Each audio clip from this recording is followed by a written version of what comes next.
You are about to embark upon the great crusade, toward which we have striven these many months.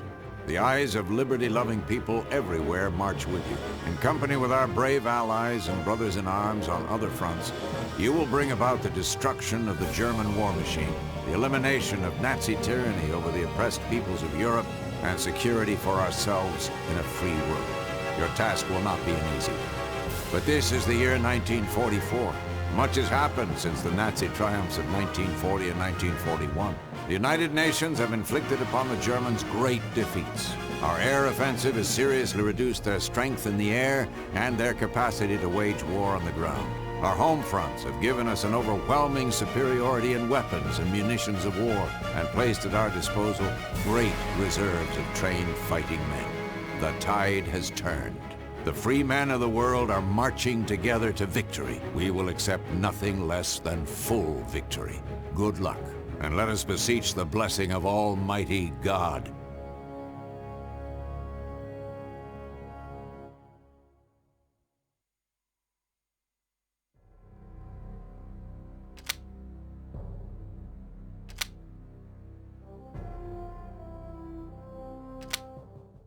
When I landed on Omaha, I was an 18-year-old kid. Our thoughts was, don't be a coward. Don't be a coward. Don't let your buddies down. We were there. It was still very dark when we approached the landing zones. About 3 o'clock in the morning, the big naval ships began to pound the area. It was terrible. There were shells flying all around. It was so devastating. The best 4th of July we ever saw. Nothing can be alive on the beach. We couldn't see the beach because of the smoke. The LCT next to the one I was on took a direct hit, and you saw bodies flying through the air. Because you could see the machine gun making a little splashes in the water as they were traversing back and forth, back and forth. And of course, when the boats came in, then they just zeroed in the ramp. Once that ramp went down, the machine gun went right in. That's where most of the guys were killed, right on the boat. When he finally came ashore, he says, there's two kinds of people on this beach. Those that are dead and those that are going to die. Let's get the hell out of here. Well, 5 or 6 other destroyers came in. That is what saved Omaha Beach. Whatever was there before just can't exist anymore. It was terrible. I didn't think I was going to live through it.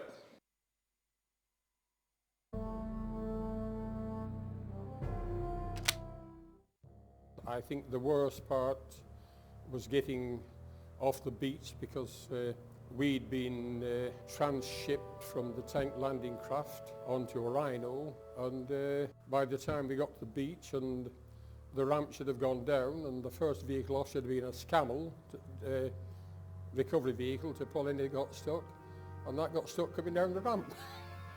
The plan was to go down to Lyon-sur-Mer, and then we had a line of march inland. The orders were simply to liberate Caen.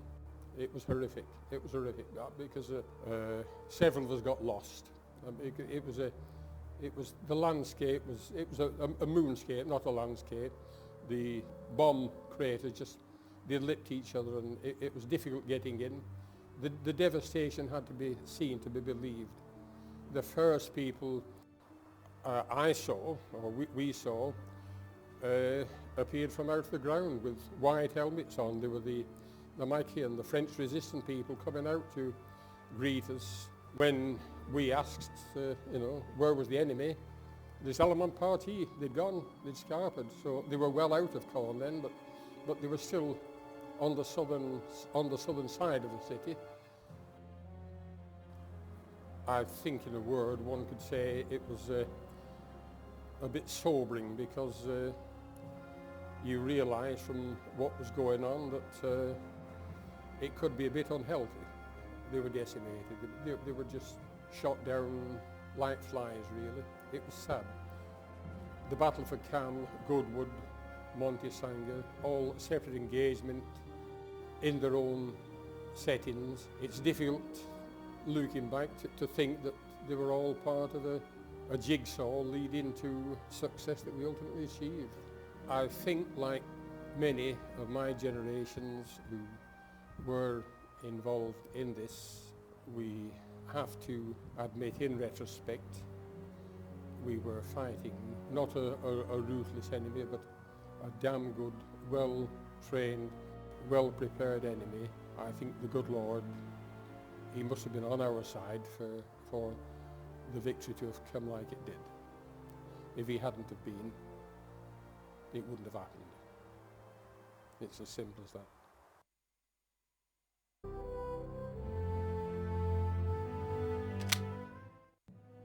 I have a buddy, Ray Lampert, who was wounded 3 times in 15 minutes. He was in a safe position on the beach. A wounded guy cried out from the water. Ray went out there, dragged him in, got wounded. Went out a second time, got wounded, dragged the guy in. The 3rd time he went out for a guy. This guy knew he was dying. When the machine guns, you could see the machine guns coming, Ray says. This guy, who was already wounded, climbed on top of Ray and protected him with his body because he knew he was gone. And that's what saved Ray. But Ray took another wound to the head, and he was evacuated. And they gave him a Silver Star for valor. But in today's army, he would have got a Medal of Honor. They had no idea what a hero this Ray Lampert was, because he would never tell them. So I have to tell them. But that's your combat medics. They went out of their way to save those guys. I give them a lot of credit.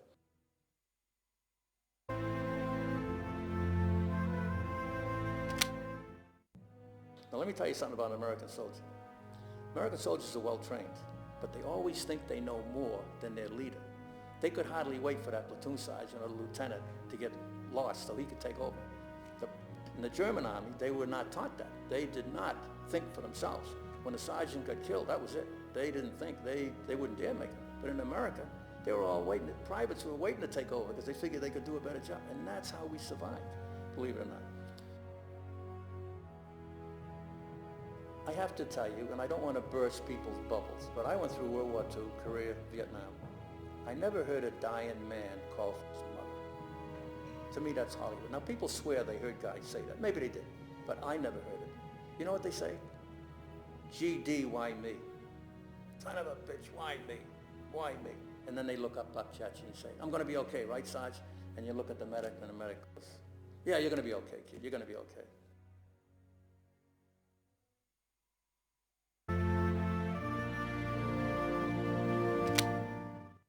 Our assignment was to stay on the beach and, by use of signal flags and lights, bring the landing craft that were still behind us with the so-called shock troops in them, bring them in a safe place.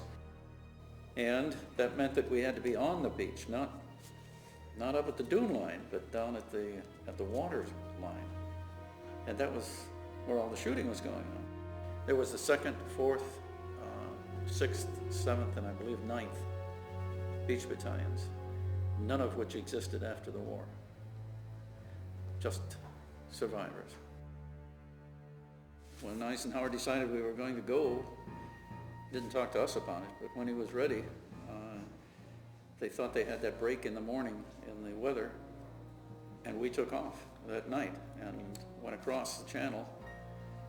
It was still very dark when we approached the landing zones. One of the interesting things was the landing craft with rockets, where they would have just racks and racks and racks of rockets. And in the pre-dawn, to watch those things fire, it was amazing. It was just the best 4th of July we ever saw. It was so devastating, the way you'd see these things take off and see them land, and you think nothing can be alive on the beach. Nothing can still be in one piece. Everything has got to be destroyed. And at the same time this is going on, and recognizing that whatever was there before just can't exist anymore. We're looking at the beach, which is pretty scary because people are shooting at us. Not a very friendly welcome to France, but they're shooting at us. We look back at the landing craft, and they're pulling, well, there's only one ramp left. They're pulling it up and backing off, and they're leaving us there. And a feeling of tremendous desolation. We're deserted, but at any rate, we only had one way to go, and that was in. And we got in by going from one obstacle to another.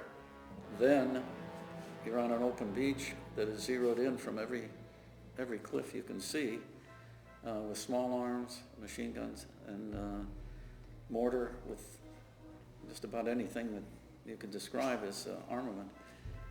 They are firing at us, and the safest thing we could figure was to run across the beach toward them and get behind the dune line, which is a rather high pile of shale. And that's what we tried to do. There were a great number that obviously didn't make it. And all of the beach, every inch of it, was marked out in grids.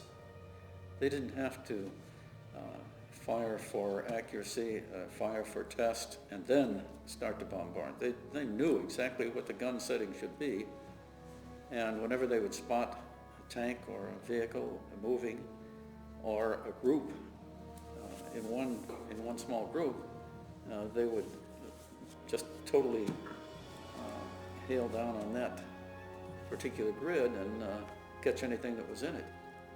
A shell hit, and two of our corpsmen, a fellow named Frank Walden and Virgil Mounts, got up from what little protection we had and went out to take care of this guy.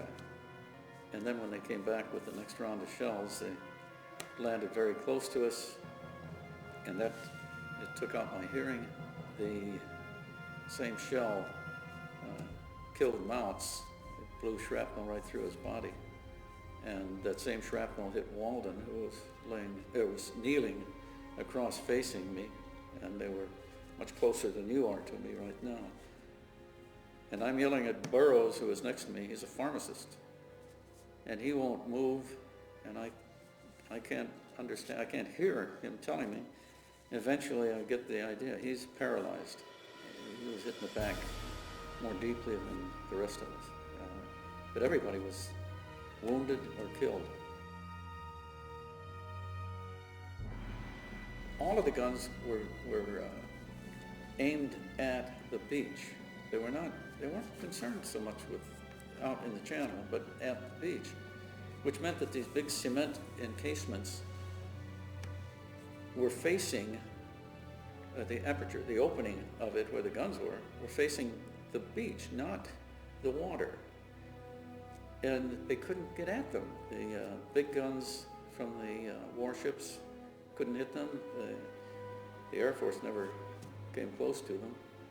And they had like 12 feet of cement and pretty impregnable.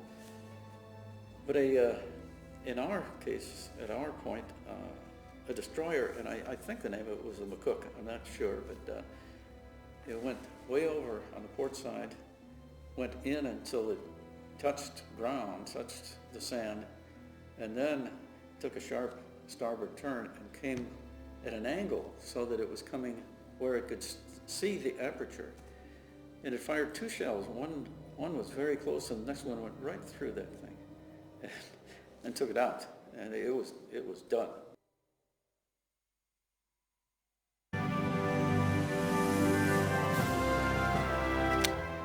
It was very rough. The weather was bad, and the LCT is flat-bottomed, and every time there was a wave, it would flop down, and your stomach came up to your throat. I think everybody on that ship was, on that LCT was seasick, and we were happy to get off, although it was terrible. There were shells flying all around. About 3 o'clock in the morning, the big naval ships began to pound the area, and the artillery from the land came onto the ships. The LCT next to the one I was on took a direct hit, and you saw bodies flying through the air. On the LCT, there was one tank and about 40 infantrymen. It was terrible. I didn't think I was going to live through it. When LCT dropped its front end down, I went into water up to my waist to get to the beach, and I was sure glad to get off of that flat-bottom boat because I was seasick. We set up an ammunition depot just up through the ravine from the landing on Omaha Beach, very near St. Laurent, I believe they pronounce it in Normandy. And we went up through this little ravine, and we had a map, and we knew where we were supposed to try to set up our ammunition depot, which we were able to do. But for many days, we didn't move any further because of the stiff resistance on land. And we were there for several weeks before they got enough territory for us to move further forward. We moved very slowly until after St. Lo fell. When St. Lo fell, we moved quite fast, and we got up to Paris, and the division was stopped, well, all the divisions that were stopped, and they let the Free French come in to take Paris, which what they should have done, and they did it. I was a very fortunate young man when I went through the war, and I'm very happy to this day that I had the experience, but I don't want any more of it.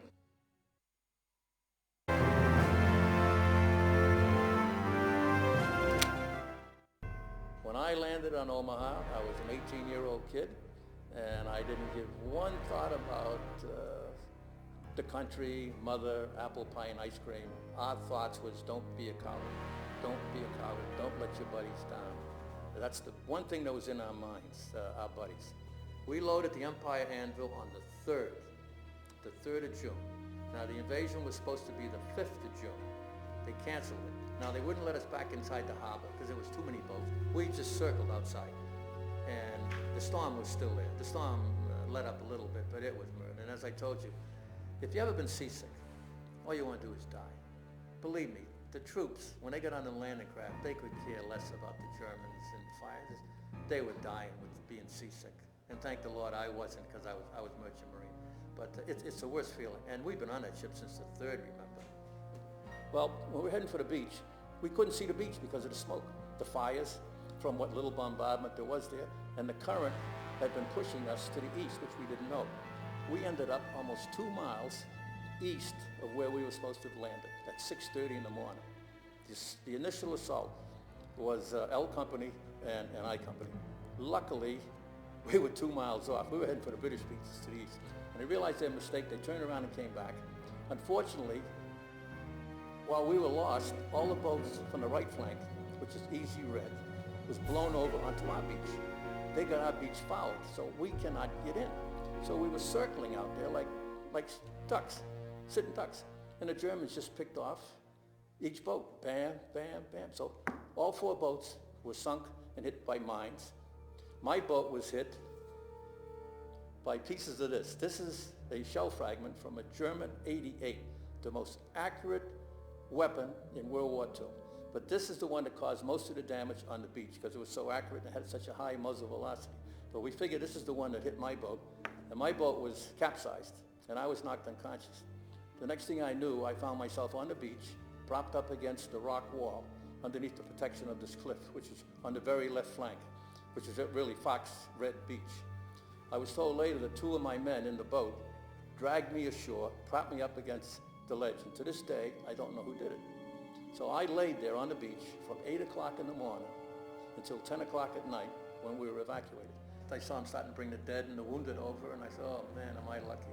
Am I lucky? Because if we didn't get blown up 200 yards out in the water, they would have hit us as soon as we hit the water line. The machine guns would have got us. And as I say, 5 riflemen right in the front of the ramp. We were the first 5 off. I wouldn't be here today. So it's a good thing that boat was blown up, really. That's what saved me. I have to tell you what I observed during the periods that I was conscious. I could never understand until later why some guys survived coming out of the water and other guys were hit. The Germans were trained to fire their machine guns in short bursts, short bursts so you don't heat up the barrel. So in between the short bursts, whoever was in that line of fire survived.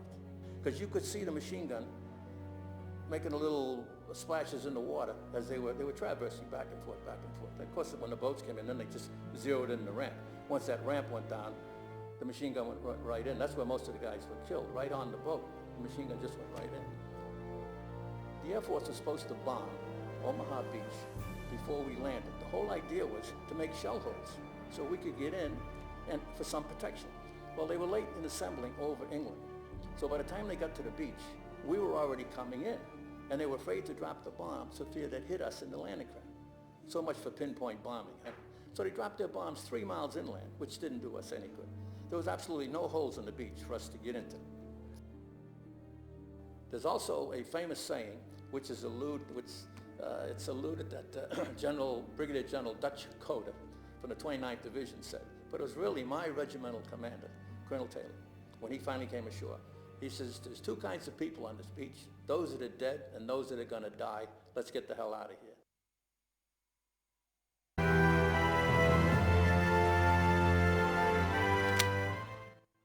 Tout le monde savait que le débarquement allait venir, quoi. C'était un mot qui était connu de tout le monde, mais comme je vous l'ai dit tout de suite, où on ne savait pas trop, toujours avec l'espoir si ça pouvait se passer ailleurs que chez nous. Et c'était la surprise que ça se passe chez nous quand même. On imaginait que ça allait être plus facile du côté du Pas-de-Calais, quoi. Donc chez nous, ce matin du 6 juin, réveillé par le bruit d'abord, et en se levant, ça a été toute la côte, tout le secteur de côte était une grande lueur rouge qui apparaissait à l'horizon avec le bruit. Et je me souviens qu'il faisait nuit parce que ma mère était affolée un peu, me dit va voir dans la ferme à côté, voir un peu s'il entend aussi ce qui peut se passer. Donc je suis parti avec une lanterne tempête, il n'y avait pas autre chose à cette époque-là. Et le voisin m'a dit va te recoucher, c'est simplement le débarquement. Et là, on a eu la certitude que c'était les Américains qui arrivaient, mais ça ne faisait pas de bruit. Parce que ces Américains avaient d'abord, on l'a compris après, avaient des semelles de caoutchouc, alors que les Allemands avaient des semelles à clous. C'est dans un silence total. Ils n'avaient pas de jeep, c'était de l'infanterie qui arrivait. Donc on est monté là, voir sur le bord de la route, on se dit ils montent par là. Et on a vu ces fantassins qui montaient de chaque côté de la route, l'arme au poing, en faisant bien attention qu'il n'y ait pas surveillance, il y avait des Allemands face à eux. Ils se sont arrêtés à l'entrée de la ferme. Et là, on a eu l'explication, il y avait des Allemands qui signalaient un petit peu plus loin. Et ils ont attendu qu'un char arrive pour passer devant à ce moment-là. Parce que, en fait, la route était bien surveillée par un avion, un Hypercub, qu'il appelait ça, qui surveillait en permanence au-dessus de la colonne qui avançait. Le char est arrivé à partir de devant. Les Américains se sont assis là un petit moment. On a tout de suite parti vers eux en leur offrant des liqueurs. Non, on était venu chercher des liqueurs, du Calvados, du cidre, et ça a été... On essayait d'en donner à tout le monde. Les Américains nous ont demandé quand même de goûter avant d'en boire. Ils se méfiaient un tout petit peu. Et puis ça a été un envahissement de soldats, des JMC, de tous véhicules de toutes sortes. Les champs, ça s'emplissait partout. Et donc de temps en temps, on assistait aux blessés qui venaient ici se faire soigner. Et malheureusement un matin, donc on a aperçu un soldat, un mort, quoi. Il était allongé sur un brancard, recouvert d'une couverture. Et moi avec mon frère, on a été soulever la couverture pour voir comment c'était la tête d'un mort. C'était notre but, quoi, voir comment il était. C'était les malades qui étaient là. Donc il y avait aussi des soldats qui étaient malades. Je crois bien qu'il avait attrapé un coup de froid après la baignade qu'il s'était faite à Omaha Beach. Donc on a vu des malades se faire soigner là. Et aussi, ce qui va vous paraître amusant, c'est que c'était la première fois qu'on les voyait avec un thermomètre dans la bouche. Nous, c'était pas de cette façon-là qu'on prenait la température, quoi. Mais là, on voyait ces rangées de soldats américains avec ce thermomètre. Moi, je me rappelle de monter dans la cabine d'un GMC qui avait une tourelle dessus, avec une mitrailleuse. Les balles étaient là, tout était là. Et les Américains ont cassé la croûte, ils nous ont laissé jouer à fouiller. Assez décontracté. On faisait des découvertes formidables là-dedans. Les Allemands n'auraient pas laissé faire ça, quoi. Je me demande si on avait appuyé sur la gâchette, s'il n'allait pas partir une rafale, hein, c'était tout près. De temps en temps tombaient des obus allemands qui nous tiraient dessus. Les Américains répliquaient évidemment. Pour un obus allemand qui arrivait, il en repartait au moins une 20 ou 30.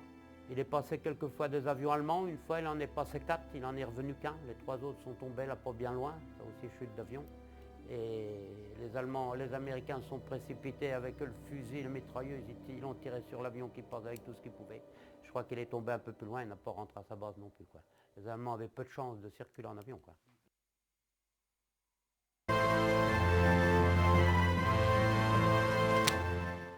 C'était des libérateurs quand même, hein.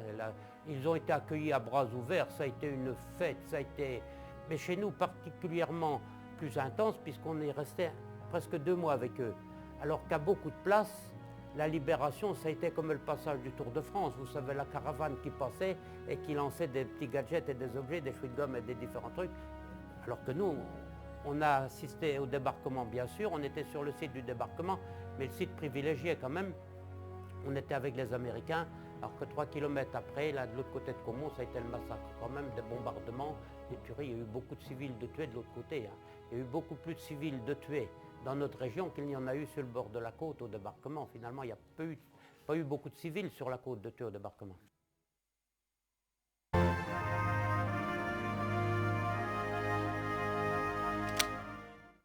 Si d'un seul mot, vous savez, on aurait pu raconter la guerre et en n'utilisant qu'un seul mot, j'aurais dit la peur pour moi. Hein, la peur nous collait partout à ce moment-là. Peur aussi que notre père soit amené à des actions de résistance ou de désobéissance involontaire, tel qu'un aviateur tombé vienne demander du secours à la maison.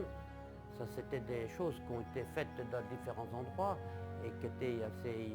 ça s'est pas toujours mal passé, mais quelquefois ça s'est mal passé. Quand les Allemands le savaient, c'était la déportation, la fusillade immédiate, quoi. On était quand même au courant des otages qui étaient fusillés quand il y avait des répressions ou n'importe. Ça nous traumatisait énormément, moi gamin tout au moins, ces histoires de morts, ces histoires de gens qu'on tuait comme ça. Et donc il en faisait toujours une publicité. Les obligations qu'avait la population pour ces soldats allemands, notamment la surveillance des parachutistes. Donc il y avait aussi à planter les asperges à rommel, comme on les appelait, ces poteaux dans les champs qui étaient assez grands pour éviter que les planeurs puissent s'y poser. Ils étaient aussi obligés d'aller faire la surveillance des voies de chemin de fer en direction de Mollet-Litry et Bayeux, qu'il fallait faire comme ils voulaient, comme ils disaient. On n'avait pas le droit de circuler la nuit.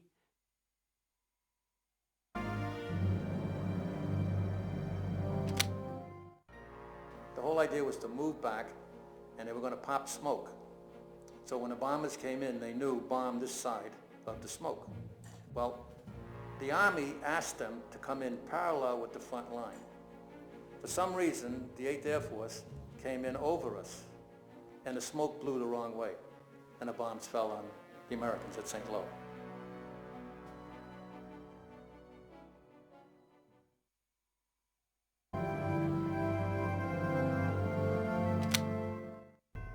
The hedgerows. You're familiar with the hedgerows. They're squares. Some are 200 meters wide, 300 meters wide, but it's like steel wool. You can't get through them, right? So the Germans would be in one end and we'd be in the other end. My company was banging away, but the Germans on the other side, and here comes this cow, right out in the middle of the field. And the cow with the firing just stops dead and dug all 4 feet in, right? Here comes this poor French farmer. I mean, the firing is going on. He runs right out in the middle and he grabs the rope, which is through the cow's nose, and he's trying to pull. Well, the noise scared the hell out of the cow, and the cow was dug in. Wouldn't move. He's pulling. Well, everybody stopped firing. Because the German army, probably farmers, ordinary people like us, the Wehrmacht, they were good soldiers, the German army. All of a sudden, an automatic weapon on the left flank opens up and cut this cow right in half. And the farmer is still pulling, and he pulled this side. The front he pulls away, and the back part it stayed there and sort of quivered a little bit and then fell over. Now, do you know what the Germans did to us? They threw everything they had at us, because they probably were farmers. You know, ordinary country people. They had mortars, automatic, I mean, you couldn't believe it, the incoming fire. And we found out it was some guy from North Carolina, a better guy, that he could cut this cow in half with his automatic weapon. Stupid, right? We took a lot of casualties.